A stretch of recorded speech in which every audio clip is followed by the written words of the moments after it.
Well, as we've been reporting, Taiwan is in the political spotlight today, but it could soon be making headlines for another reason too, if it becomes the first place in Asia to legalize same-sex marriage.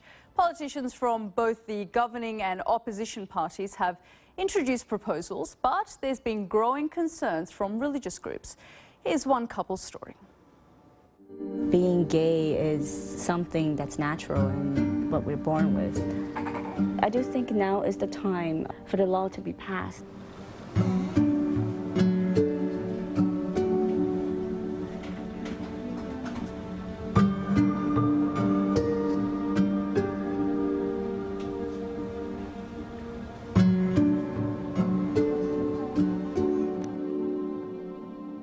We were both aware that we like women at a very young age. So it wasn't something that's affected by environment or, bad influence or popular culture.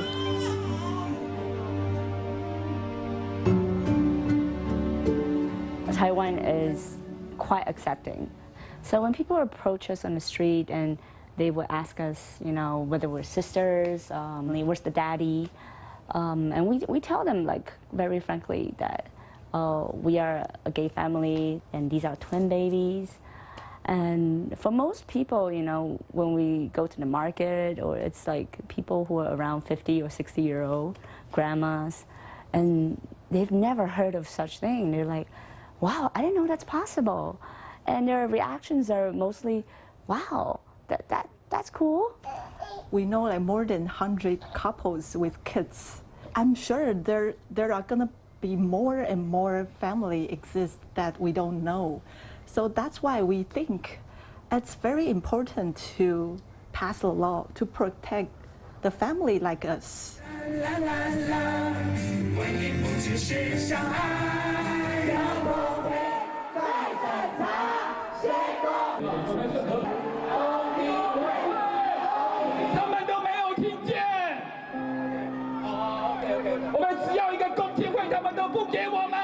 这是天理，不可能改变的。从有人类以来到现在，都是因为一夫一妻才有你我，才有全人类。所以反对同性婚姻。If the law isn't passed yet, I don't have a parental right for my lovely kids.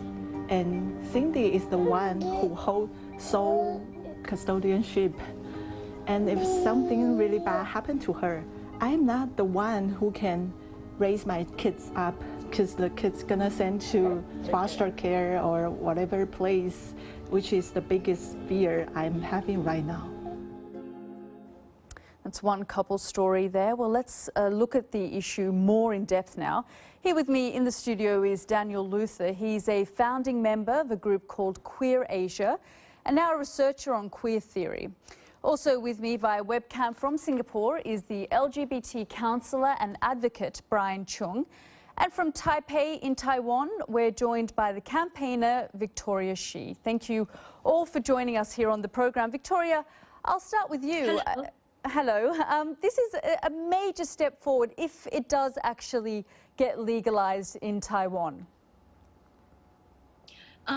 Now we have 3 versions of marriage equality bills, and but all 3 versions of bills are amendments to the civil code to allow marriage to be open to same-sex couples, as well as the adoption rights.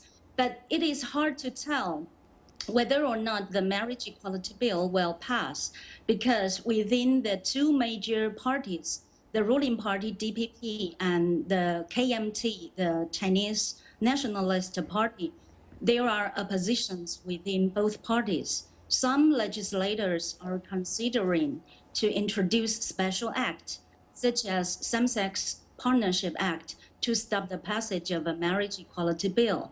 So even the new power party, though, supports marriage equality and proposed a bill. They only have 5 seats in the legislative yuan, our parliament. You know, there are 130 seats in our parliament. I think the biggest problem is that the DPP, the ruling party, led by our President Tsai, which is the majority in the legislative yuan, has neither devoted sufficient resources to communicate the issues of marriage equality, nor to reconcile the differences within the party. But Victoria, in general, attitudes in Taiwan are quite progressive towards the LGBT community when you compare it to the rest of Asia. Yeah, you may say so. Taiwan has the biggest gay parade in Asia. And in Taiwan, the social acceptance, generally speaking, is high. This is because in Taiwan, same-sex relationships are never punished nor prohibited by law. And we have several laws and regulations regarding anti-discrimination and promoting the equality for LGBTIQ I might just bring in Bryan here. Bryan, what about in Singapore? What are attitudes there like? Well, I think as a country, we are still largely learning how to accept the LGBT community. What is really challenging the LGBT community in Singapore is that we have Section 3778, which is a colonial law that is left behind by the British, and the government refuses to repeal it in 2007. And it was also turned down the constitutional challenge in the last 2 years. So the biggest challenge that we face is actually the legal issue. And the legal issue translates to how the society perceives the LGBT community. The government have also said many times that it's not going to actively enforce Section 3778. But our experience and many studies have shown us that the existence of the law has actually impacted many public policies and also impacted the social perception of the community itself in Singapore. I'll just bring in Daniel here because India suffers from something very similar, colonial era law that still remains in place. Yeah, so this the law that Bryan is talking about is part of the Indian Penal Code, which was applied across British colonies in large parts of Asia, and is actually the model for laws in a lot of countries today in the world, in the Caribbean and in Africa.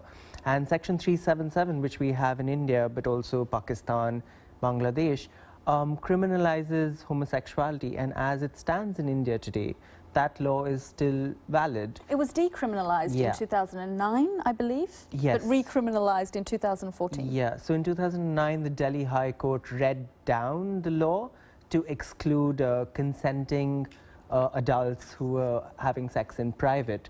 But in 2013, which is actually 11th of December 2013, the Supreme Court upheld that law.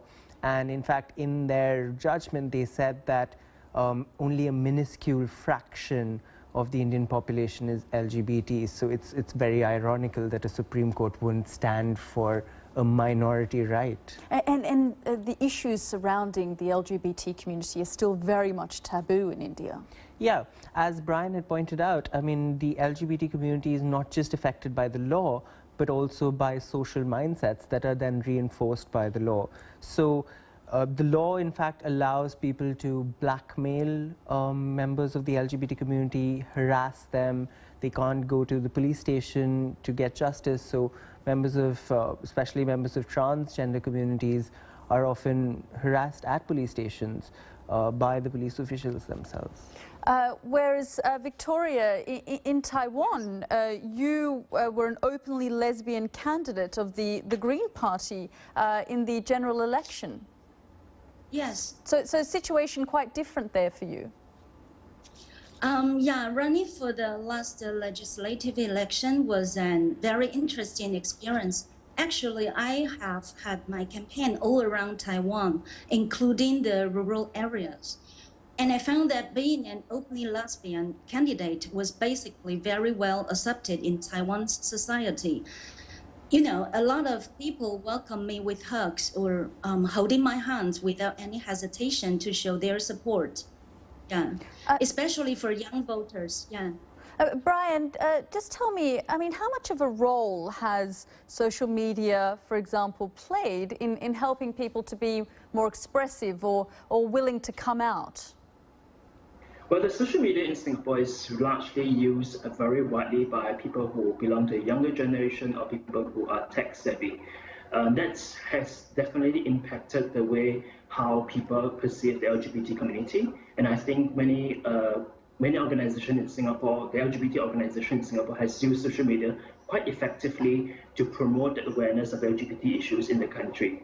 The challenge is that not everybody in Singapore goes to social media and not everyone reads the message or goes to the platform that we're using.